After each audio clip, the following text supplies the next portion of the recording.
Pode sentar? Amém. Amém, amém. Graças a Deus. Nós vamos para o assunto. Desde que esse Evangelho tem sido pregado, desde a época do nosso Senhor Jesus Cristo, quando esteve na terra, desde a época do apóstolo Paulo, houveram várias polêmicas. Nós vamos falar um pouquinho. Aqui não estão todas as polêmicas que cercam o Evangelho da Graça, mas algumas importantes foram destacadas aí no material, na página 5, no finalzinho, o último parágrafo, página 5, ele vai iniciar a aula de hoje, que são as polêmicas acerca da graça. Antes de entrar em cada uma delas, eu quero lê-las com vocês. A primeira polêmica que nós vamos estudar essa noite é uma vez salvo. É uma pergunta: uma vez salvo, salvo para sempre? Vamos ver o que a Bíblia fala a respeito disso. Porque é uma polêmica acerca da graça. Muitos que pregam graça acreditam que a salvação ela é de uma vez por todas, ela é para sempre, ninguém perde a salvação. Nós vamos ver a luz da palavra. Aí você vai passar mais um pouquinho aí, umas 3 páginas. Na página 8 é a segunda polêmica. A gente vai ler os títulos delas e a gente entra uma a uma. Na página 8 fala da segunda polêmica que cerca o Evangelho da Graça. Agora, na graça, eu posso viver em pecado? A gente nem vai perder tempo com esse conteúdo aqui, porque a gente sabe que não. Aí eu vou dar um outro versículo aqui. Um pouquinho mais para frente vai ter a terceira polêmica, na página 10. Como funciona essa história de perdão dos pecados? O perdão de pecados, ele é passado e presente, ele é só passado, ele é só presente. O perdão de pecados vale para o futuro também. Os pecados que eu ainda vou cometer, será que já estão perdoados ou eu preciso fazer alguma coisa para alcançar esse perdão? Vamos ver. Isso aqui é um pouquinho mais detalhado. Nós vamos ver mais detalhadamente. O quarto assunto polêmico está na página 12. E as obras? Que é uma ótima pergunta. Onde entram? Já que é o Evangelho da graça de Deus, né? Já que as obras não valem para justificação, para aceitação, para atrair a bênção de Deus, onde elas entram? Existem obras no Evangelho da Graça? Nós vamos ver que sim, e de forma intensa as obras fluem na graça. E a gente vai ver alguns versículos que falam a respeito disso. Um pouquinho mais para frente, na página 14, e a confissão de pecados é necessária? Essa confissão aqui a gente vai vincular com a segunda. Perdão, para a terceira. Como funciona essa história de perdão de pecados? Essa confissão de pecados é necessária? Nós vamos ver se realmente é necessária a confissão de pecados, se faz parte, se eu preciso confessar o meu pecado a Deus para receber o perdão. Nós vamos ver o que a Bíblia diz a respeito disso. E vamos ver também o que significa Romanos 6,14, na página 17. É bastante assunto, mas vai dar. E o último assunto, que é o 7º, está na página 20. Quando nós estamos dando fruto, Deus nos corta e nos joga fora. Esse é um texto extraído de João 15, que diz que quem não está dando fruto vai ser cortado e lançado fora. A gente vai ver, à luz da Bíblia, o que Jesus quis dizer acerca disso. Então vamos lá no início, na página 5, no finalzinho do último parágrafo. Abre novamente comigo a página 5. Vamos ver essa primeira polêmica que vamos abordar aqui acerca da graça. Abre comigo em João capítulo 10, verso 28. Evangelho de João capítulo 10, verso 28.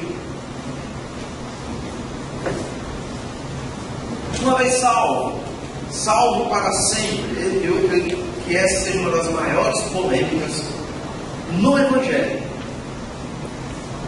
Como é que funciona essa história? Uma vez que eu fui salvo, eu serei para sempre salvo? Ou existe a possibilidade da perda da salvação? Será que podemos perder não perder a salvação? Vamos ler na palavra. Vamos lá, João 10, 28. 10. João 10, 28. Eu lhes dou a vida eterna. Palavras do Senhor Jesus. Está falando sobre a salvação. Eu lhes dou a vida eterna.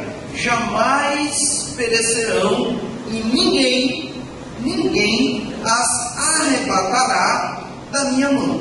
Então, o propósito da salvação, aqui é muito explícito isso, a palavra do Senhor Jesus, está muito claro aqui que a salvação ela tem um propósito. O fundamento da salvação é que seja para sempre. É muito claro isso. Quando Jesus nos salvou, a intenção de Deus é nos salvar de uma vez por todas e para sempre. Jesus não nos salvou até determinada data.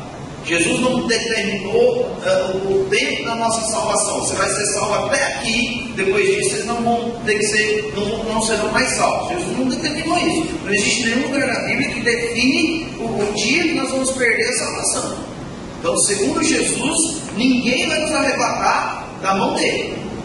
Ninguém pode nos tirar da mão dele. Daqueles dou a vida eterna, jamais perecerão e ninguém as arrebatará da minha mão. Então, a pergunta é: quem nos salvou? Você se salvou ou alguém te salvou? Esse alguém que te salvou, quem foi? Primeira pergunta, vamos lá. Você crê que alguém te salvou? Amém. Esse alguém é Jesus? Amém. Ou você crê que você se salvou? Se nós cremos que nós nos salvamos, a possibilidade da perda de salvação é muito grande.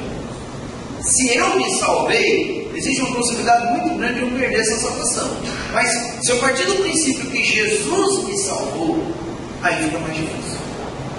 Fica difícil. É complicado dizer que alguém que uma vez nasceu de novo e aí tem que ser verdadeiramente, precisa verdadeiramente nascer de novo. Aquela conversa em João 3 que Jesus tem com Nicodemos, que é necessário nascer de novo, porque você sabe, junto comigo, que nem todos que estão na igreja estão salvos, e que não tem como eu e você julgarmos quem está salvo e quem não está.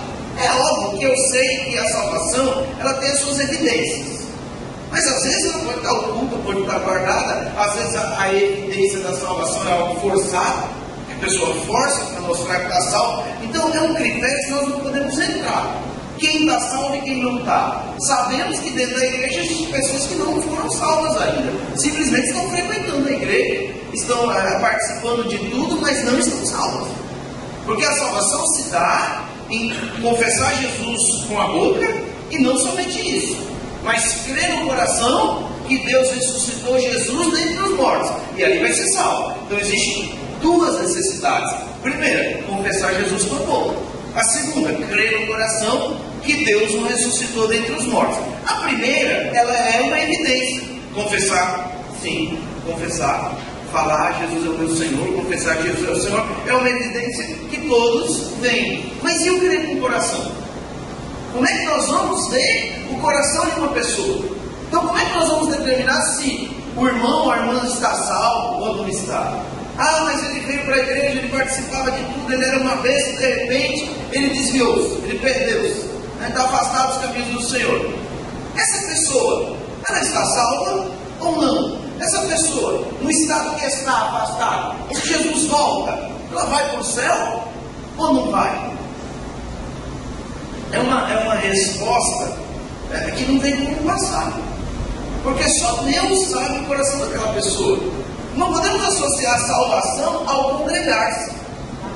Nós temos que distinguir as duas coisas. Uma coisa é a pessoa estar salva, outra coisa é ela se congregar. A Bíblia respalda a congregação. O apóstolo Paulo fala sobre a importância de congregar e o perigo que é de uma pessoa que, uma vez congregada e se perdeu, poder perder a salvação. A Bíblia fala a respeito desse perigo que a gente vai ver. Bom é estar congregado. Por quê? Porque existem muitos benefícios quando você está congregado. Você está sentando e ouvindo. Se a salvação é pela fé, nós sabemos que a salvação é pela fé, e fé vem pelo ouvir, o que você está fazendo quando você está congregado? Você está confirmando a sua salvação, porque fé está vindo. Fé está vindo, porque fé vem pelo ouvir a palavra, Romanos 10:17. Então, congregado, você está confirmando. É o que o apóstolo Pedro fala. Eu quero ir nesse texto com vocês, lá em Pedro. Deixa eu só confirmar. se é a primeira carta ou a segunda, é bem interessante.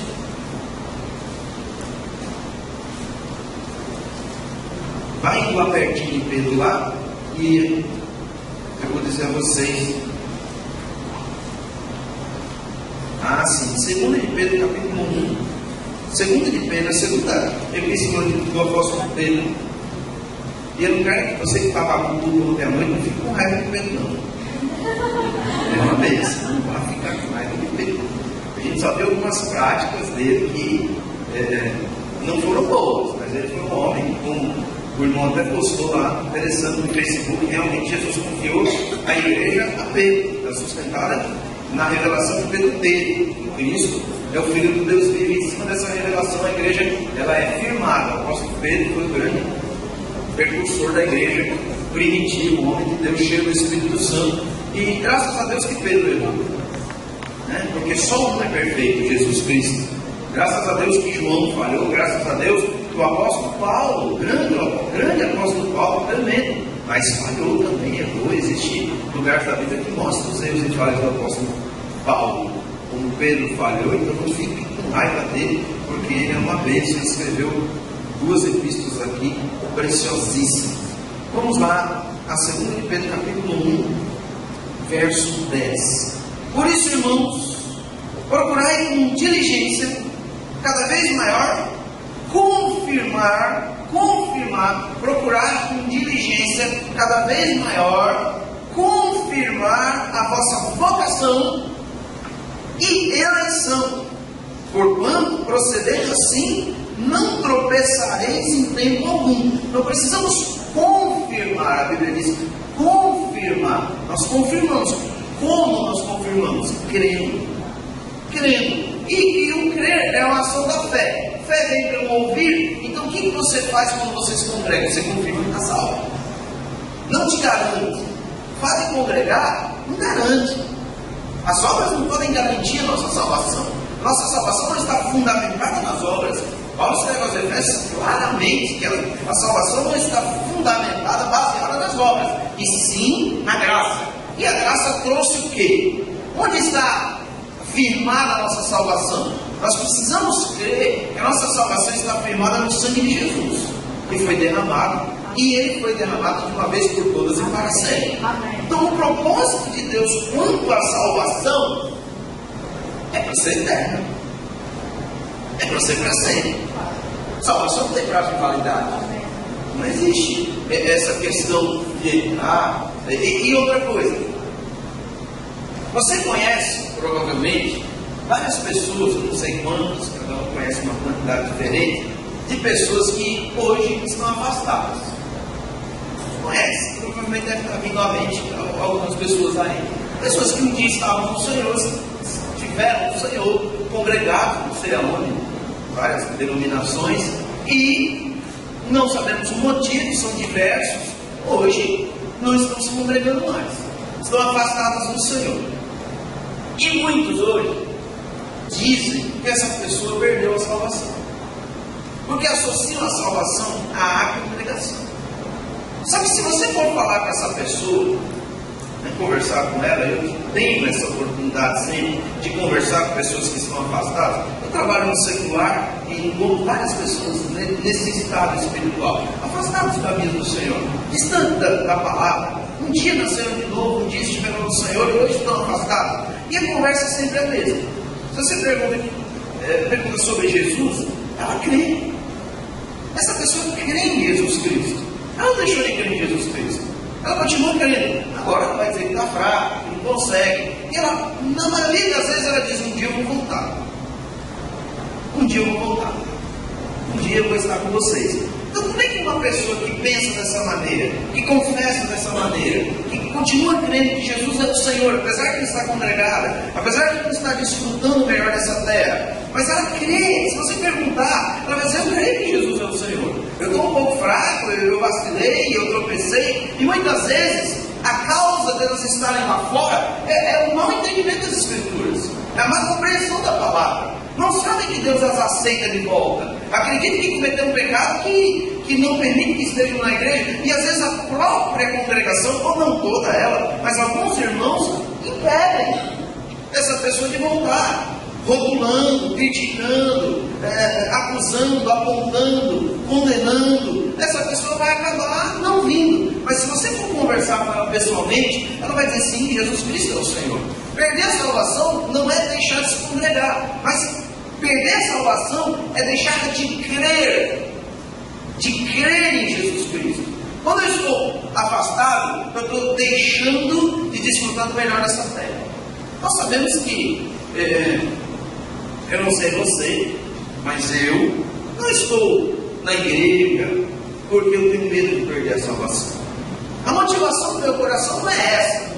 Eu não congrego porque eu tenho medo de perder. Ai de mim, se eu não congregar, porque eu vou perder a salvação. Essa não é a motivação. A motivação é o prazer de estar na presença do Senhor, o prazer de estar diante dele, diante da palavra, de ouvir a palavra, de poder louvá-lo, engrandecer. É um lugar adequado para isso. Temos equipamentos que nos proporcionam isso. Glória a Deus por isso. É bom estar em comunhão. A unção, ela se faz presente na comunhão quando os irmãos estão em comunhão, quando os irmãos estão em unidade. Ali é declarada a bênção do Senhor. Então o propósito, a motivação, pelo menos no meu coração, para estar congregado é esta: é desfrutar do melhor de Deus nessa terra. E eu posso falar com propriedade, porque eu fiquei um bom tempo afastado. Na realidade eu nasci de novo com meus 12 para 13 anos de idade. Não me recordo se foi com 12 ou se foi com 13.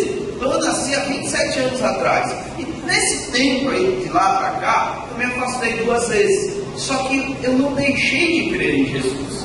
Mesmo afastado, eu criei em Jesus Cristo. E eu tinha a convicção, eu tinha a impressão no meu coração que eu voltaria. Eu só não tinha forças. E não tinha também ajuda. Não tinha companheirismo para alguém entender a minha situação, me chamar para perto, continuar me amando. Eu estou falando nessa redoma aqui, entre nós, assim, pessoas, sabendo que Deus me amava, não por convicção, não por a revelação de hoje, o amor que Deus tem por mim, porque quanto mais nós entendemos o amor de Deus por nós, mais a gente vai ficar firme na salvação. Maior será a convicção de que você é salvo. Quanto mais você entender o quanto que Deus te ama, maior será a convicção sua quanto à salvação. Olha, a pessoa que tem um entendimento errôneo de Deus, não entende, não compreende corretamente o Evangelho, aí ele oscila. Tem gente que acorda de manhã salvo e vai dormir não salvo. E não se desviou, não se afastou. Dentro da igreja, tem gente que acredita que no momento ele está salvo, mas no momento que pecar, ele perde a salvação. Gente, a gente só perde a salvação se a gente negar a Jesus Cristo. Eu estou falando de alguém que já nasceu de novo. Ele só vai perder a salvação no momento que, com convicção, com certeza, ele negar Jesus Cristo. Um dia ele nasceu de novo, ele crê com o coração, tudo bem certinho, e depois você vai falar com ele e diz: não, Jesus Cristo é ficção, não, Jesus é só uma história, não, Jesus não é aquele que eu acreditava antes. Eu descobri que Jesus não é o Senhor, que Jesus não é o meu Salvador, e é difícil você encontrar alguém afastado que tem esse tipo de pensamento. Um ou outro, já perguntei em sala de aula, e um ou outro levantou a mão: eu conheço uma pessoa assim, que foi para o judaísmo, eu conheço uma pessoa assim, foi para o bando, eu conheço uma pessoa assim. Eu não posso julgar se essa pessoa um dia nasceu de novo ou não temos como saber. Não há essa maneira de julgamento. É raro. E é onde eu quero entrar. Essa raridade da perda da salvação. Vai ser para Hebreus capítulo 6. Hebreus capítulo 6.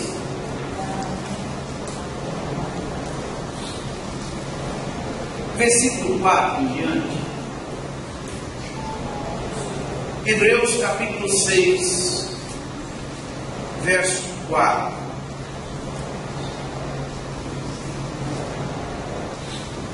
Hebreus 6, a partir do verso 4.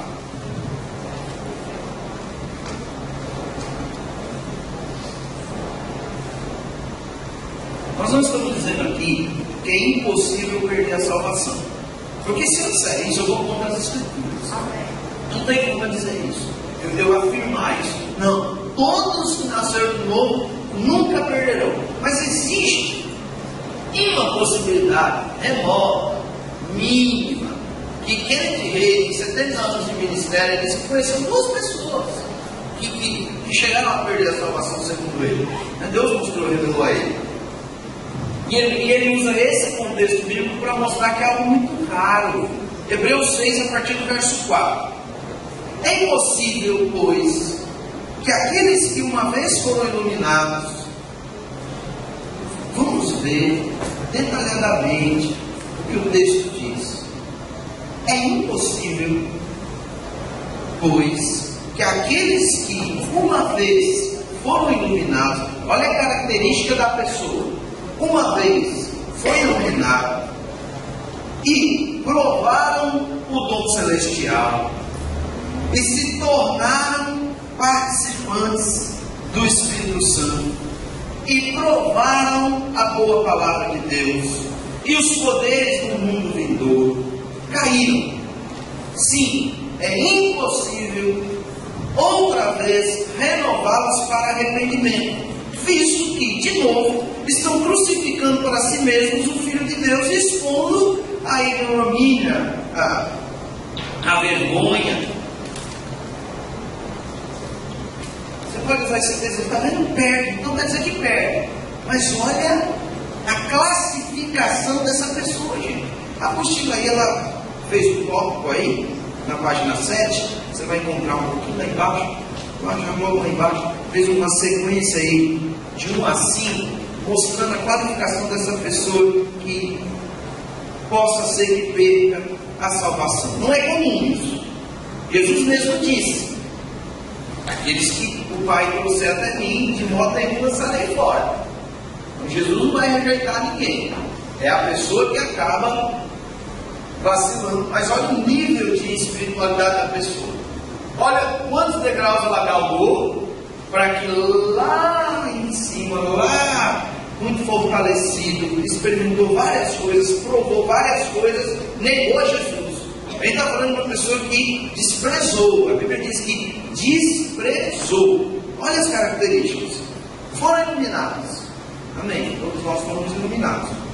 Provaram o dom celestial. Então, já é um pouquinho mais profundo. Ele provou o dom celestial. Podemos falar que é o dom da salvação. Aqui o texto não expressa qual é o dom, mas nós temos os dons do Espírito Santo, que são dons celestiais também.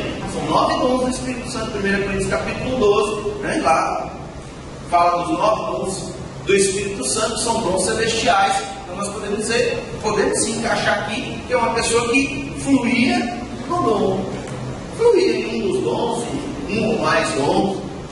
3. Tornaram-se participantes do Espírito Santo. Não apenas, eu acredito que o texto não está falando apenas de uma experiência do Espírito Santo vir habitar, mas sobre uma intimidade maior com o Espírito Santo, uma participação, uma intimidade, uma comunhão com o Espírito Santo. 4. Provaram a boa palavra de Deus. Se provou a boa palavra de Deus, é uma pessoa madura. Provou a boa palavra, é uma pessoa madura. Provaram os poderes do mundo vindouro. Olha a classificação da pessoa. Não é qualquer crente, não é um novo convertido. O texto de Hebreus capítulo 6 não está falando de uma pessoa nova na fé. Está falando de uma pessoa muito madura na fé, que foi iluminada, que provou o dom, que foi participando do Espírito Santo, que provou a boa palavra, que provaram os poderes do mundo, provou os poderes do mundo vindouro. E aí, depois de conhecer tanto o Senhor dessa maneira, desfrutar de tanta coisa, ele acaba abrindo mão, deixando Jesus para lá. A Bíblia não diz que ele apenas tropeçou, diz que ele caiu feio. É uma pessoa que deixou Jesus de lado. Volta ao texto de Hebreus 6. Olha o que diz no verso 6. E caíram. Sim, é impossível outra vez renová-los para arrependimento, visto que de novo estão crucificando para si mesmo o Filho de Deus e expondo a ignomínia, expondo ao desprezo, à humilhação. Então é uma pessoa que não fez sem querer. Não fez por um vacilo. Não fez porque a tentação foi maior, gerou cobiça, tentação, pecado. Não é isso tudo. Está falando de uma pessoa que fez conscientemente. Falando de uma pessoa que, depois de ter provado todas as coisas boas da parte de Deus, disse, crente ele associa esse contexto aqui de Hebreus 6, ele associa a ministério. Ele associa aos dons ministeriais, ele faz uma ligação com os dons ministeriais. Ele está falando de uma pessoa que se qualifica assim, foi iluminada, provou o dom, tornou-se participante, provou a boa palavra, provou os poderes do mundo vindouro. É uma pessoa bem madura, a ponto de estar qualificada por 5 dons ministeriais. Uma pessoa que depois que atingiu esse nível de maturidade tão grande, esse nível de espiritualidade tão grande, de repente dá as costas e nega a Jesus Cristo, essa pessoa não tem como voltar. Não tem mais, não há mais espaço para arrependimento. Não que Deus não vá perdoá-la, mas não há espaço no coração dela para arrependimento. Onde vai caber aí o arrependimento? Onde vai entrar aí a humildade? Porque não há mais lugar, é isso que eles estão falando. Só que isso, entenda, esse Hebreus 6 não é comum. Não podemos usá-lo comumente, usar. Está afastado daqui, está dentro desse contexto. É interessante. Muitas pessoas estão matando espiritualmente outros, declarando que perdeu a salvação. Esse não tem mais igreja. Se não se arrepender. Se não voltar para a igreja. Isso, aquilo, outro. Gente, vou repetir, ser enfático nisso. A salvação não está vinculada a uma. Congregar-se é importantíssimo. Eu, como pastor, desejo que todas as ovelhas da igreja estejam em todos os cultos. Que prazer é de ver todas as ovelhas do ministério, todas as ovelhas da igreja congregando, sentadas, ouvindo, aprendendo. É satisfatório. Por exemplo, eu até já falei aqui, acho que no primeiro ou no segundo dia de aula, a história do filho pródigo é muito clara, gente. O pai tinha convicção que o filho voltaria, ele deixou tudo preparado lá. Anel, a roupa, as sandálias, o cordeiro, o novilho cevado, estava tudo preparado para o filho voltar. O pai sabia, o pai estava aguardando a vinda do filho. Não apenas na esperança de vir, mas na certeza, na convicção que o filho voltaria. Ele deixou tudo preparado, sabendo que o filho ia voltar. Então, dizer que uma pessoa que hoje está afastada perdeu a salvação é muito prematuro. Não podemos dizer isso, não sabemos, não conhecemos o coração das pessoas, o interior delas, como é que elas estão, então não tem como intitularmos, fulano perdeu, fulano não perdeu, fulano vai para o céu, fulano não vai, e assim sucessivamente. Não existe essa possibilidade. Vamos ver alguns outros versículos que fortalecem a salvação que é eterna. Vamos abrir em 1 Timóteo. Perdão, 1 Timóteo não. Vamos abrir primeiro em Romanos 5,19. Romanos 5,19. Romanos capítulo 5, verso 19.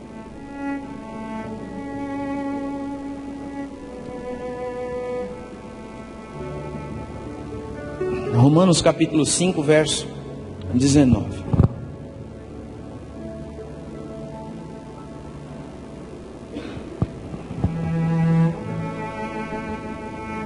Porque como pela desobediência de um só homem muitos se tornaram pecadores, assim também, por meio da obediência de um só, muitos se tornarão justos. Você está vendo onde a nossa salvação está fundamentada? Na obediência de Cristo, não na nossa obediência.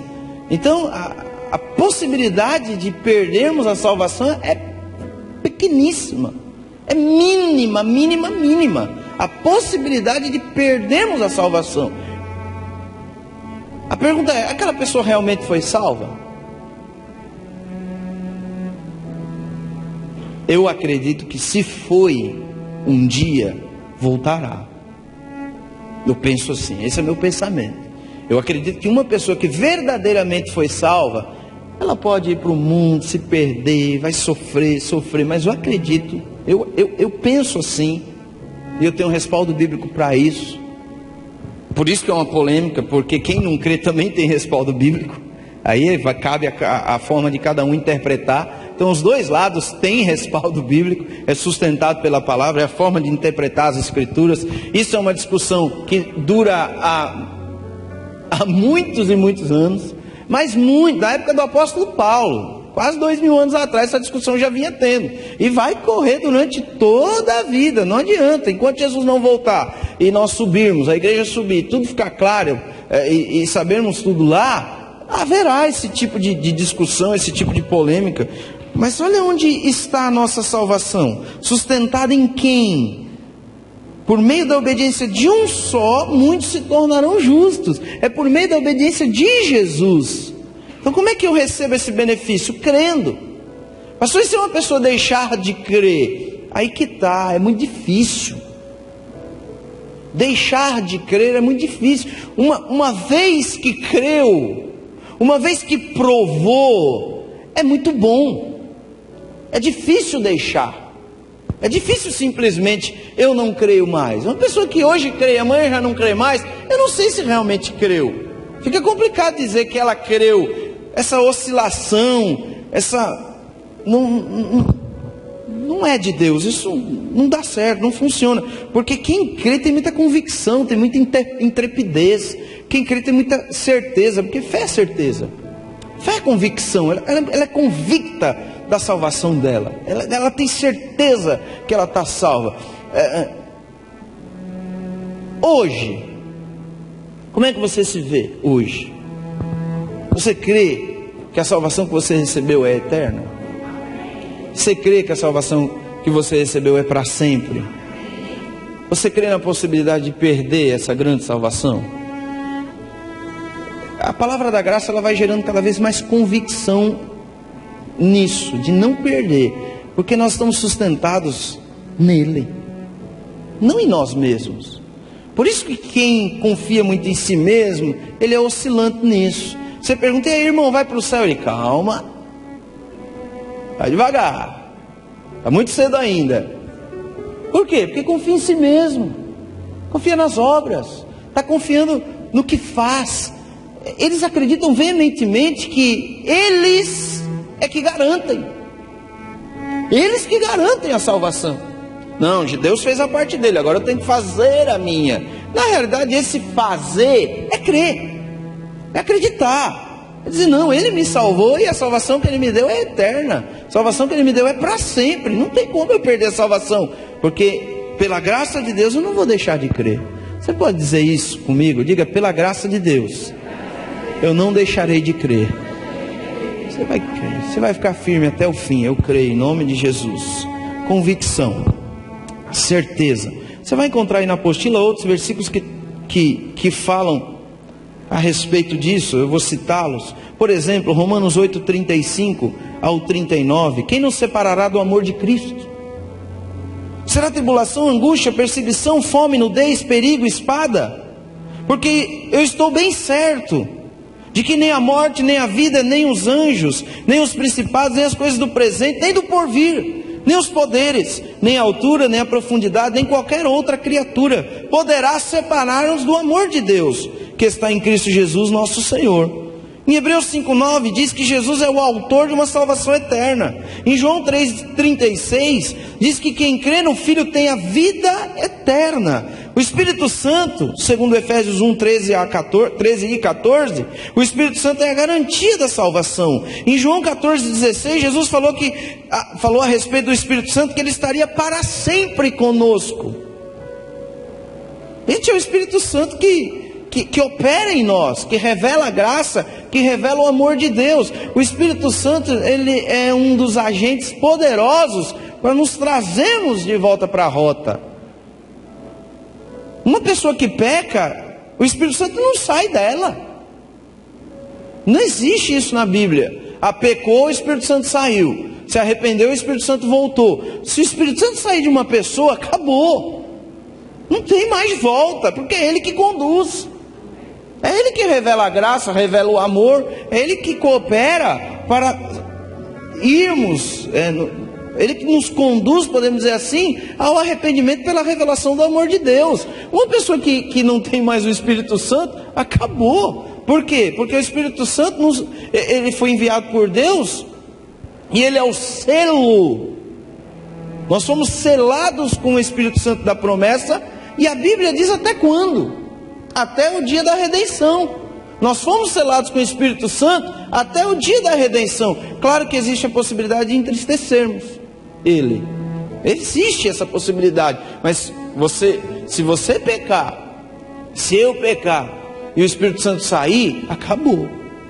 Não tem mais como ser salvo, porque Ele é a garantia. Então Ele não fica fazendo turismo em nós. Sai e volta, sai e volta, sai e volta. De manhã Ele está, à noite Ele não está mais. Por que as pessoas pensam assim? Porque elas vivem pelo que sentem. Eu estou sentindo que o Espírito Santo me deixou. Aí às vezes sai até louvores dessa maneira. Espírito Santo, não me deixe. Espírito Santo, não me abandone. Jesus, não me deixe. Jesus, não me abandone. Ele garantiu, estaria conosco todos os dias até a consumação dos séculos. A Bíblia diz que o Espírito Santo, ele é o selo, a garantia da nossa salvação. Não existe a possibilidade, meu irmão, de o Espírito Santo simplesmente te deixar agora. Não deu certo, eu vou embora. Não, ele foi enviado para ficar conosco até o dia da redenção. Enquanto crermos, e nós vamos crer até o fim, nós vamos crer até o fim, porque nós não somos aqueles que retrocedem para a perdição, nós somos da fé, para a conservação da alma. Nós somos da fé, a Bíblia diz. Nós não somos os que retrocedem, nós somos da fé. Quem é da fé aqui? Conservação da alma. Então a sua salvação está garantida se você crê. Você crê? Pois bem, podemos avançar? Vamos para a segunda polêmica, que está na página 8.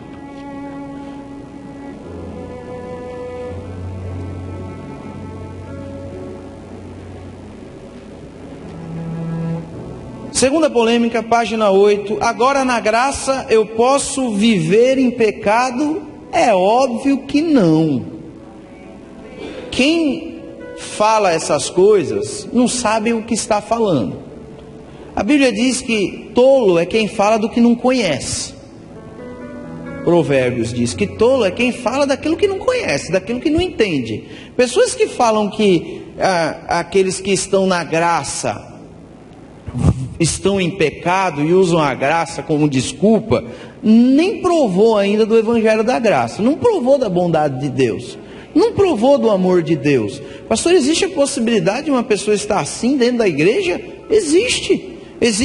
O apóstolo Paulo ele fala aos Coríntios sobre dois ministérios, o ministério da condenação e o ministério da justificação. E hoje, infelizmente, ainda existe o ministério da condenação, que está salvando algumas pessoas, que cura algumas pessoas, não com a intensidade do Evangelho da Graça, mas existe sim. Só que essas pessoas, elas não estão bem hoje, não estão comendo o melhor dessa terra, não estão vivendo o melhor de Deus, desfrutando, estão vivendo debaixo de um aperreio tão grande, debaixo de uma luta tão grande. Eles estão, sofrendo hoje, debaixo da lei, debaixo do ministério da condenação, que está associado, aliado às obras. Eles não estão bem, não estão legais.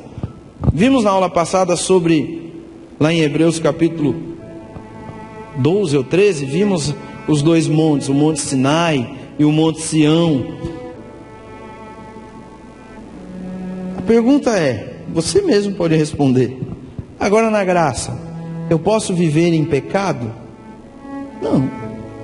Entre nós eu acredito que não existe essa polêmica. Ela é mais para fora, para quem não conhece o Evangelho da Graça. Nós que conhecemos e estamos desfrutando dele, cremos nesse Evangelho, estamos vendo que estamos cada vez mais longe dessa história de pecado. Cada vez melhor a nossa vida no Senhor, né? Cada vez mais convictos, cada vez mais certos que Deus nos ama. Então a graça não é, nunca foi e nunca será uma permissão para viver em pecado. Pelo contrário, a graça é o poder de Deus que nos faz livres da escravidão do pecado. A Bíblia pergunta, o apóstolo Paulo pergunta: como viveremos ainda no pecado, nós, os que para ele morremos? Romanos 6,3: ou não sabeis, né? Ou não sabeis.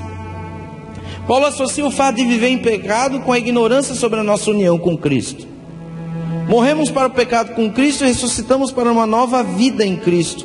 Como Cristo ressuscitou dos mortos pela glória do Pai, assim andemos nós também em novidade de vida. Cristo não pode ser condenado e punido pelos nossos pecados uma segunda vez. Ele já morreu definitivamente pelos nossos pecados e, portanto, não morrerá novamente. Jamais Jesus poderá ser condenado. Nós estamos nele. Como é que funciona isso? Não. Pastor, mas e aqueles que estão na igreja e pecam? Boa pergunta. Quem não peca? Quem não peca? Diferente é a pergunta, pastor. Quem não peca? Vamos definir o pecado: errar o alvo. Errou o alvo, pecou. Porque não podemos associar o pecado à prostituição, roubo, morte, assassinato, só isso. Não. Errou o alvo, pecou. Nós estamos suscetíveis a isso nessa carne aqui, nesse corpo ainda. É claro que nós estamos amadurecendo e cada vez mais longe dessa realidade. Mas irmão, uma gritaria é pecado. Chamar a pessoa de tola é pecado. A mulher que não se submete em tudo ao marido no Senhor, peca. O marido que não ama como Cristo ama a igreja, peca. O marido que não considera a mulher como um vaso mais frágil, peca. E às vezes não consideramos homens. Às vezes vacilamos, erramos. E aí? Então não vamos intitular, a graça fez com que ele agora vivesse em pecado. Não, aí é outra, aí é uma pergunta diferente. Pastor, pode uma pessoa estar na igreja e viver em pecado? Não. Viver em pecado não. É totalmente diferente do que pecar. Viver em pecado é uma vida no pecado e nós nascemos de novo. A graça nunca vai nos conduzir a uma vida no pecado. É muito diferente. Nossa natureza mudou, ela foi recriada. Mesmo se nós quisermos, nós não vamos sair pecando não, irmão. Porque a nossa natureza mudou. Você fala de manhã, de tarde, você já está arrependido aos pés do Senhor. Eu não vou mais para a igreja. Eu vou, aí daqui a pouco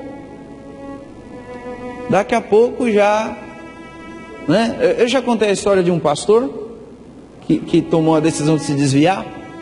Vou compartilhar com vocês 5 minutinhos uma história. Conheço uma história de um pastor, eu não conheço ele pessoalmente, eu ouvi essa história, não sei se é ficção ou é realidade. Está muito perto de ser realidade, eu acredito que seja realidade. Esse pastor, ele, por causa dos seus problemas, inúmeros problemas que ele estava passando, ele resolveu abandonar. Resolveu abandonar, mas abandonar de vez mesmo.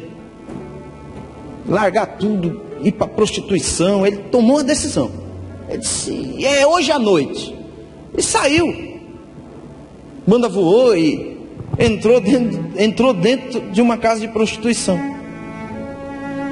Ele ficou lá, sentado lá, observando tudo. E ele viu que uma mulher estava só olhando para ele, abaixava a cabeça, dava risada, olhava de novo. Alguns já estão se identificando com essa história, né? Quem não conhece essa história? Só isso? Aumentou. Não conhece? Então podemos compartilhar. E aí ficou aquele lance, né? Um olhando para o outro, ela toda envergonhada, tímida, olhava. Até que ele tomou uma decisão e disse, eu vou lá. Se levantou da mesa dele, sentou na mesa dela. Quando ele foi falar, ela disse, em pranto, já chorando, olhava para ele, abaixava a cabeça, pastor, isso é tão bom, o senhor veio me resgatar aqui dentro. Ele olhou e disse, foi filha, vamos. Aí ele viu que não dava, né? Não dava, não dá, irmão, não dá, a gente, eu vou isso, eu vou aquilo, eu vou outro, vai nada, irmão. Sua natureza não permite. Não permite. Você nasceu de novo. Você é uma nova criatura. Não venha me dizer que o Evangelho da Graça é uma motivação para viver no pecado. Nada a ver. Não encaixa nisso. Então acredito que podemos seguir. Então a graça nos tira do pecado e não nos coloca no pecado. Ela nos livra. A revelação do amor de Deus nos conduz ao verdadeiro, genuíno arrependimento. 3. Terceira polêmica. Como funciona essa história de perdão dos pecados? Essa é boa, hein? Passado, presente e futuros. Como é que funciona essa história? Será que o pecado que eu vou cometer lá na frente, Deus já me perdoou? Ou eu tenho que fazer alguma coisa? O que eu tenho que fazer para receber o perdão? Eu tenho que crer. Você tem que crer. Você já está perdoado, sim. Ah, pastor, mas do futuro não. Espera aí, vamos calcular o tempo. Quando foi que verdadeiramente o perdão foi liberado? Qual foi o fato que marcou a liberação do perdão de pecados? Foi na cruz? Você nasceu antes da cruz ou depois? Depois? Então tudo que você fez até hoje foi futuro com relação à cruz. Então esse termo nem se usa. Perdão de pecados do passado e do presente apenas. Perdão de pecados só do passado. Porque nossa vida foi depois da cruz. É sempre futuro. Jesus nos perdoou há 2000 anos atrás. Quase 2000 anos atrás. Quando Ele derramou o seu precioso sangue na cruz. Lá nós fomos perdoados. Você crê assim ou não? E quando você crê, você recebe o que já foi feito. Então o perdão de pecados, ele é futuro. Se nós formos determinar um tempo para o perdão de pecados, ele sempre vai ser futuro na nossa vida. Sempre vai ser. Todo o perdão de pecado na nossa vida foi futuro, porque nós nascemos depois da cruz. Então a Bíblia não classifica passado, presente, futuro. Não existe essa realidade, não existe essa relação de perdão de pecados do passado, do presente, do futuro. Mas se eu vier a pecar, é só crer. E você virá a pecar, e eu também. Eu não estou aqui fazendo apologia ao pecado, antes disso. Mas nós vamos falhar. Agora saiba que quando você falhar, o sangue vai estar disponível. Quando você errar, irmão, irmã, o sangue vai estar lá disponível, e você crê e recebe. Essa questão de perdão de pecados está muito vinculada a 1 de João, capítulo 1, e eu quero ler com vocês. Eu não sei qual é a compreensão da igreja com relação a 1 de João 1,9. Mas eu queria compartilhar a maneira que eu vejo, que eu creio que não só eu, mas o ministério ao qual faço parte, toda a liderança, toda a igreja, ela crê dessa maneira. 1 de João, capítulo 1, verso 9. Vamos ler primeiro isoladamente esse versículo. 1 de João 1, 9.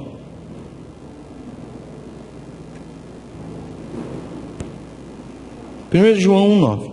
Se confessarmos os nossos pecados, Ele é fiel e justo para nos perdoar os pecados e nos purificar de toda injustiça. Se confessarmos os nossos pecados, repetindo, Ele é fiel e justo para nos perdoar os pecados e nos purificar de toda injustiça. Olhando isoladamente esse versículo, existe algo que eu devo fazer para receber o perdão.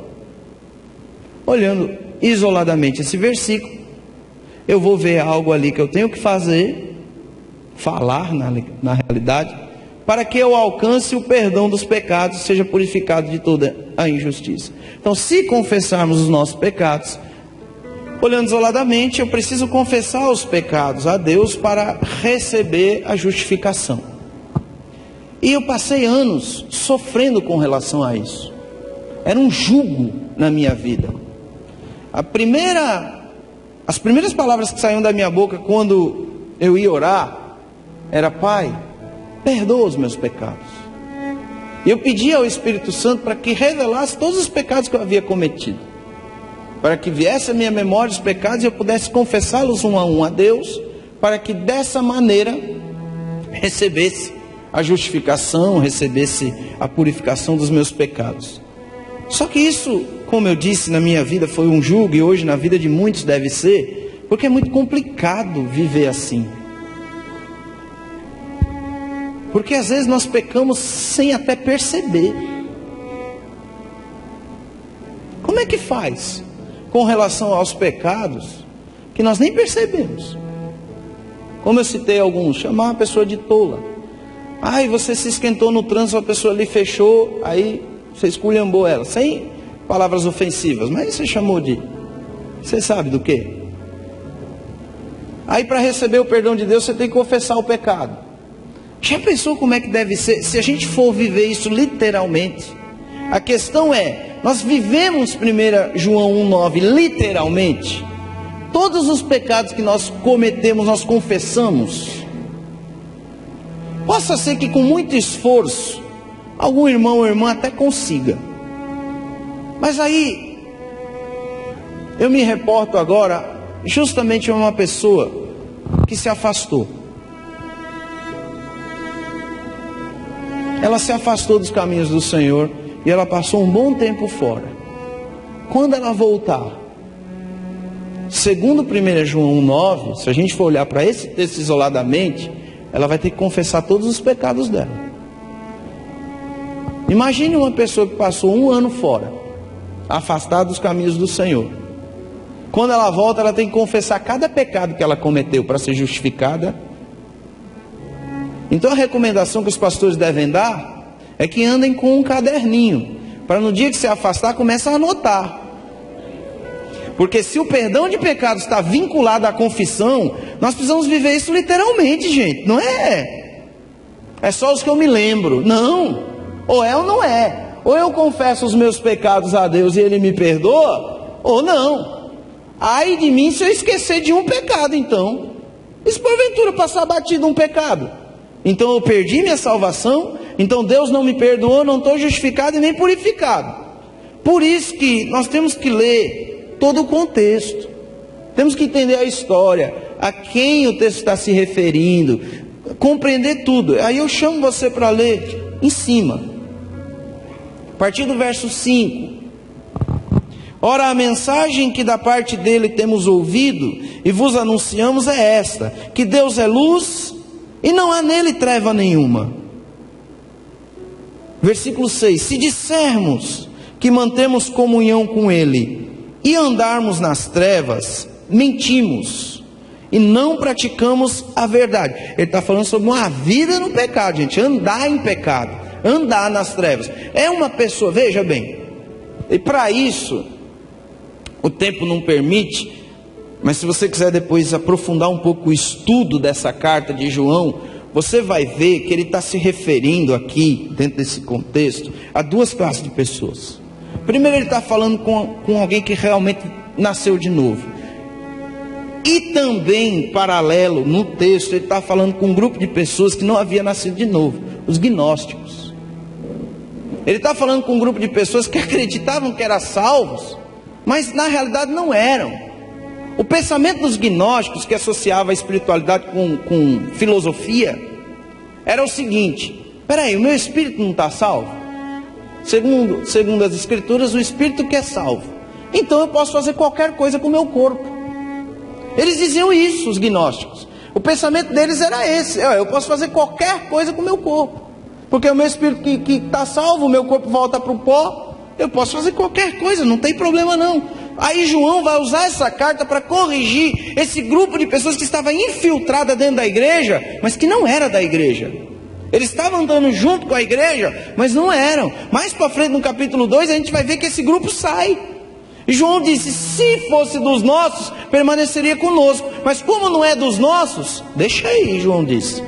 Então havia esse grupo dentro da igreja que dizia isso, presta atenção no verso 6. Se dissermos que mantemos comunhão com ele, então esse grupo dizia isso: eu tenho sim comunhão com Deus. E a gente encontra hoje aí fora pessoas totalmente nas trevas, dizendo que tem comunhão com Deus.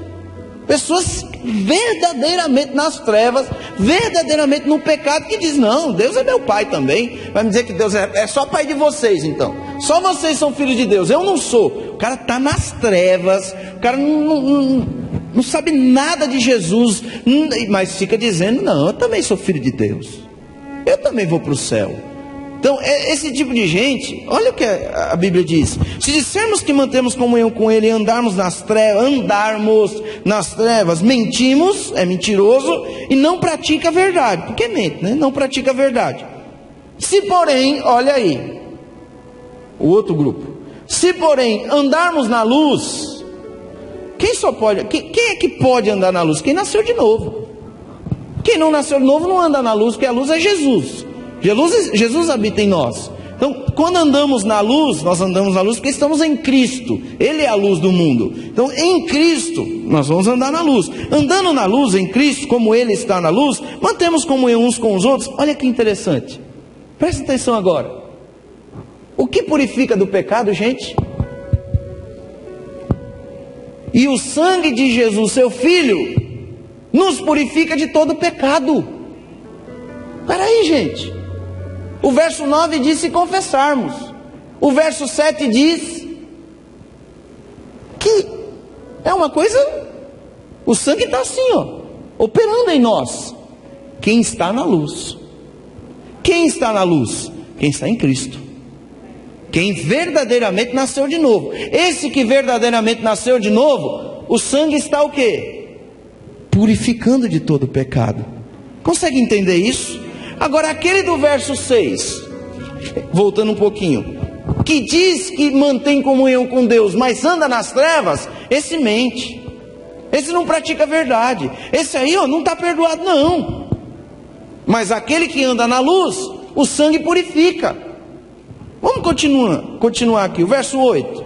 Se dissermos que não temos pecado nenhum, a nós mesmos nos enganamos, e a verdade não está em nós. Quem que dizia isso? Não, eu não tenho pecado. Justamente os indivíduos do verso 6, que dizia que tinha comunhão com Deus e que estava nas trevas. Aí João diz, espera aí, se dissermos, pastor, mas ele está se referindo a ele, é retórica, é a forma de transmitir a mensagem, é a maneira de trazê-los para o texto. Se dissermos, é óbvio que ele está se incluindo, eu sei, mas nós sabemos que ele também está no verso 7, de andar na luz. Então ele está falando de uma classe de pessoas que na verdade não nasceu de novo e achava que tinha comunhão com Deus, e achava que não tinha pecado. Uma pessoa que acha que não tem pecado e não nasceu de novo, está enganado. Nós, graças a Deus, nascemos de novo. Então a gente não está incluído aqui nesse verso 8. Se dissermos que não temos pecado nenhum, a nós mesmos nos enganamos e a verdade não está em nós. Agora, o verso 9, para quem? Para o verso 8, para quem é do verso 8, para quem é do verso 6. O verso 9, ele está ligado no verso 6. Eu não sei se eu estou conseguindo ser claro nisso, mas o verso 9 ele está vinculado ao grupo do 6. Se confessarmos os nossos pecados, foi o que nós fizemos. Na realidade, o Espírito Santo nos convenceu do pecado, da justiça e do juízo. Do pecado porque não creram, disse Jesus, em mim. Aí o Espírito Santo nos convenceu desse pecado. Se confessarmos os nossos pecados, Ele é fiel e justo para nos perdoar os pecados e nos purificar de toda injustiça. Quem? Aqueles que ainda não nasceram de novo. Realmente precisa, não confessar todos os pecados, mas esse verbo confessar, se você for estudar ele no grego, dá a ideia de reconhecer. Esse verbo ali, confessarmos no grego, se você for estudar, se você tem uma Bíblia de estudo aí no celular, no tablet, aquela que você abre as palavras associadas em português, você vai ver lá, reconhecer, que é o que chega mais perto do original. Então, se reconhecermos os nossos pecados, foi o que nós fizemos quando nascemos de novo. Nós reconhecemos que éramos pecadores e recebemos a justificação. Foi isso ou não foi? Então não podemos associar o verso 9 ao cristão, porque ou o sangue que purifica, ou a confissão de pecados. Os dois não dá certo. Ou é o sangue que te purifica, irmão, irmã, quando você crê no sangue, quando você crê que está perdoado, ele te purifica, ou você vai ter que então literalmente confessar todos os seus pecados a Deus todo o tempo, e aí você não vai viver uma vida de qualidade, vai sofrer, vai ficar todo o tempo confessando pecado. No livro de Joseph Prince, ele dá até um exemplo, que ele era adolescente, jovem, e ele era goleiro, e ele disse que levava tanto gol, porque ele ficava confessando pecado. Então quando ele estava lá no gol, a consciência dele, a mente dele, dizia, pecou. você pecou. Aí ele ia confessar, ele disse, rapaz, aí graças a Deus que eu fui livre disso, ele disse. Quando ele entendeu que não havia a necessidade, aí que está, não podemos ser extremo. Deus é nosso Pai. Não tem problema algum, irmão, irmã, de você chegar e confessar o seu pecado a Deus. A gente não está dizendo que é errado, que é pecado confessar o pecado, que não se deve confessar pecado. Não é isso. É óbvio que Deus é nosso Pai e eu posso me abrir com Ele todas as vezes que eu quiser. E não há crise nisso. Eu digo, pai, vacilei. Pai, pisei na bola. Pai, não tratei a minha esposa da forma correta. Pai, não tratei o meu marido da maneira que devia tratar. Errei aqui, errei acolá. Sabe, intimidade, relacionamento com Deus, aí pode entrar. É óbvio, mas não está vinculado isso ao perdão. Você não pode achar que você só está perdoado quando você confessa o pecado, senão fica complicado estabelecer isso como doutrina. Não existe nem outra referência bíblica para que seja doutrina. Então esse versículo, eu penso dessa maneira, o ministério no qual eu pertenço pensa assim. Essa apostila foi exposta ao pastor Paulo antes de ser ensinada a vocês e recebi a aprovação dele. Então essa é a maneira que nós lemos, a leitura que nós fazemos de 1 João é essa, que o versículo 9 está vinculado a alguém que não nasceu de novo, e quando reconhece os pecados, não confessa de um a um, quando reconhece o pecado, ele de fato, se reconhecermos os pecados, ele é fiel e justo para nos perdoar os pecados e nos purificar de toda a injustiça. Amém. Então já vimos passado, presente e futuro. Tem bastante coisa na apostila, mas mais para o seu estudo pessoal. E eu quero ir para o tópico 4 agora. E as obras onde entram. João 6, 28 e 29. Tópico 4 das polêmicas com relação à graça, acerca da graça. E as obras onde entram. Nós não estamos aqui para anular as obras, pelo contrário, nesse momento elas serão exaltadas.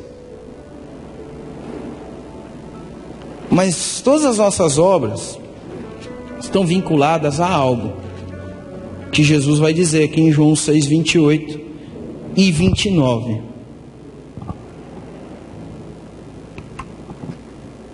João capítulo 6, 28 e 29. Dirigiram-se, pois, a ele, perguntando: que faremos para realizar as obras de Deus? Jesus, o que temos que fazer? Pessoas estavam ouvindo ali as palavras do Senhor Jesus, o abordaram e perguntaram: Senhor, que faremos para realizar as obras de Deus? Quais são as obras de Deus? O que eu tenho que fazer? Respondeu-lhes Jesus, verso 29, a obra de Deus é esta, 2 pontos. A obra de Deus é uma só, então. É esta, que significa que é uma só. Qual é? Que creiais naquele que por ele foi enviado. Qual é de fato a obra de Deus? Crer. Perguntaram para Jesus, foi Jesus quem respondeu. Que creiais naquele que ele enviou. Então é ele mesmo, Deus enviou Jesus. Então a obra de Deus é crer em Jesus. Mas isso não descarta as coisas que fazemos. Mas nós não fazemos para ser. Nós somos, por isso fazemos. É uma diferença gritante. Uma coisa, gente, é você fazer para ser. Outra coisa é você ser, e porque é, você faz. Aí as obras vão ser colocadas no seu devido lugar. As obras não podem exaltar ninguém, porque lá em Efésios 2:10 diz que Deus criou para andarmos nelas. Então as obras não podem nos exaltar, porque se praticamos boas obras, é porque Deus preparou isso para nós. Então nas obras um é glorificado. Quem? Deus. Deus é glorificado, porque as boas obras foram preparadas por Ele, para andarmos nela. Hoje, o crente que faz boas obras, ele não faz mais do que obrigação, me permita dizer assim, ele não faz mais do que obrigação, ele não pode se exaltar, simplesmente tem que ser uma coisa que flui de nós, as boas obras, é uma coisa que faz parte da nossa natureza, o fruto do Espírito recriado habita dentro de nós. Paulo disse lá em Gálatas 5, 22 a 24, o fruto do Espírito recriado, tem 9 características, opera dentro de nós. E gente, fruto é uma coisa que nasce sem esforço. Fruto é fruto. Então, no momento que nós nascemos de novo, o fruto do Espírito recriado, quando o Espírito Santo veio habitar dentro de nós, nosso espírito foi recriado e produz fruto, que tem 9 características: amor, alegria, paz, benignidade, bondade, fidelidade, mansidão, domínio próprio. Quanto a essas coisas não há lei, a Bíblia diz. Então isso é uma coisa que flui de nós. As obras, elas têm que fluir de dentro de nós, porque nós somos pessoas que nascemos de novo. Nós nascemos de novo, nós temos a natureza de Deus. Então fazer a coisa certa é comum para nós. Incomum é fazer a coisa errada. Incomum são as obras da carne, nós que nascemos de novo. Então as obras de Deus, elas vão fluir em nós. E sabe, é uma coisa que é até imperceptível. Chega ao ponto de ser imperceptível. Jesus, falando sobre 2 grupos de pessoas, ele fala justamente sobre o que fizeram. Ele disse: vocês que fizeram assim, deram água, deram alimento, pronto, vocês são os meus escolhidos, vêm para o céu. Jesus não está dizendo que as obras os qualificaram, mas as obras, elas evidenciam. A obra evidencia, ela não qualifica, ela evidencia. Jesus, contando essa história, ele disse que um grupo de pessoas chegou para ele e perguntou: mas Senhor, quando foi que fizemos isso? Está falando do justo. O grupo de justos chegou para Jesus e disse: Senhor, mas quando foi que nós fizemos tudo isso aí? Jesus cita obras. Já o outro grupo, ele disse: apartai-vos de mim, vós que praticais a iniquidade. Aí eles chegaram para Jesus e disseram: Senhor, nós fizemos isso em teu nome. Ele disse: apartai-vos de mim, vós que praticais a iniquidade. Já com outro grupo, que eram os justos, Jesus simbolizando ali, contando uma história, esses justos chegaram para Jesus. Jesus disse: vem, fosse fiel no pouco, no muito te colocarei. Vem aqui, entra no descanso do teu Senhor. Aí eles foram até Jesus e disse: mas quando foi que fizemos tudo isso?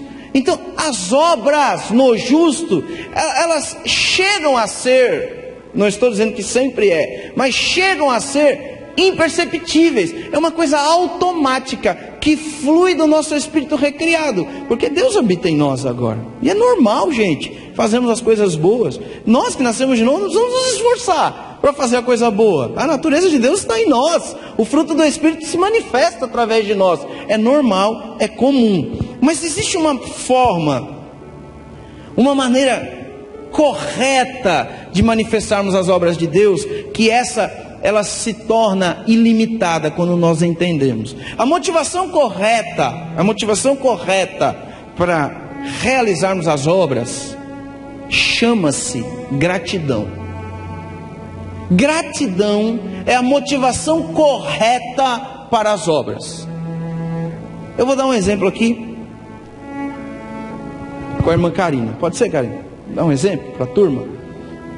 Então, Karina, a gente já se conhece aqui da igreja, do curso bíblico, através do pastor Paulo. E Karina, certa vez, eu passo, por coincidência, na rua dela, onde ela mora. E por coincidência ela está lá, no portão. E quando eu passo, sinaliza, né? Pastor Marcos, oi irmã Karina, benção. Mora aqui? Moro, amém, glória a Deus. Está indo aonde? Estou indo em tal lugar, amém, glória a Deus, paz. Normalmente é assim. Não vai além disso. Esse é o relacionamento. Só que certa vez aconteceu o seguinte. É só ficção, é claro. Karina está com uma pendência muito grande no banco. Não está. Ficção. Karina está com uma pendência muito grande no banco. E não sabe como resolver essa pendência. Não existe, não sabe a forma de resolver, porque a pendência, ela é muito grande. E chega uma cartinha do banco, pedindo para que Karina compareça à agência. Karina abre aquela carta e diz: meu pai, o gerente quer falar comigo. O negócio pegou. Eu vou lá, pela fé. Só que a gente sabe como que vai, né? Quando chega lá, ela apresenta a cartinha, fala com o gerente. E o gerente diz: eu queria chamar você para um relacionamento com o banco, dizer que você tem um crédito bom aqui. Ela olha para o gerente, desconfia. Ele diz: não. Como ela é crente, ela diz: não, o senhor está enganado. Pelo contrário, eu tenho uma dívida muito grande com o banco. Ele: não, dê seu CPF, por favor. Aí olha lá no sistema, no computador, e vê: não, está aqui, Karina. E vira a tela: olha aqui, ó, você não tem débito com a gente. Olha o crédito que você tem na conta. Karina abre aqueles olhos: mas sou eu mesmo. Mas como foi que aconteceu? Porque eu não paguei minha conta. Aí o gerente puxa lá o histórico e diz: não, tal dia a sua conta foi quitada, o seu débito com a agência foi quitado. Tal dia depositaram esse valor na sua conta. E você está com esse crédito agora. E a gente chamou aqui para um investimento, para você fazer alguma coisa, para não ficar esse dinheiro parado na conta corrente sem render. Está aqui, o valor é bom. Aí Karina fica sem entender nada. Mas como assim, gerente? O que foi que aconteceu? Aí ele vai puxar de novo o histórico e diz: ah, está marcado aqui, eu tenho uma observação aqui. Foi uma pessoa que veio aqui e pagou tudo e depositou esse crédito alto na sua conta. E Karina: você sabe quem foi? Você tem uma observação aqui. Está até assim, ó, Marcos Primolan. Ela se chama Marcos Primolan. Você recebe? Aí ela se... Pastor Marcos Primolan. Amém. Fica feliz. E, coincidentemente, a gente se encontra de novo. Qual vai ser a reação dela? É a mesma do primeiro encontro? Não? Quando eu passar de novo na sua rua, Karina, vai me chamar para dentro de casa, vai me servir um cafezinho. O senhor quer mais alguma coisa? E depois de alguns anos, quando eu passar de novo, do mesmo jeito? E o que fez com que você reagisse assim agora? Gratidão. Vocês entendem? Então, para que as obras fluam, o que eu preciso entender? O que Ele fez por mim. E o que Ele fez por mim e por você, por nós, é muito, mas muito maior do que eu simbolizei aqui. O que Jesus fez foi pagar todos os preços dos nossos pecados. Jesus pagou o preço de todos os nossos pecados. Jesus pagou a nossa dívida com Deus. Isso é extraordinário. O que Ele fez é muito mais além do que depositar um dinheiro na conta, do que resolver um débito, do que dar uma ajuda. Jesus resolveu o nosso problema com Deus. Jesus nos livrou da ira de Deus. Jesus nos livrou do inferno. Nós temos que ser, irmão e irmã, eternamente gratos a Ele. Toda vez que você for fazer alguma coisa para Deus, lembre-se do que Jesus fez por você. Então a motivação vai ser bem maior. No momento que você estiver um pouco triste, dizendo: eu não estou sendo reconhecido, eu tenho me esforçado tanto, mas o pastor não me vê, mas o irmão e a irmã não me vê, não tem ninguém me vendo aqui, eu vou desistir. Lembra do que Jesus fez por você, porque a motivação correta das obras tem que ser o que Ele fez, porque as obras precisam manifestar gratidão. Aí ninguém te para. Aí pode 1000 cair ao teu lado, 10.000 à sua direita, mas você está firme, porque você é grato. Porque você é grato a Deus. Então a maneira correta das nossas obras se manifestarem é por meio da gratidão. Eu quero fundamentar isso numa passagem bíblica que está em 2 Coríntios 4, verso 15. 2 de Coríntios capítulo 4, verso 15.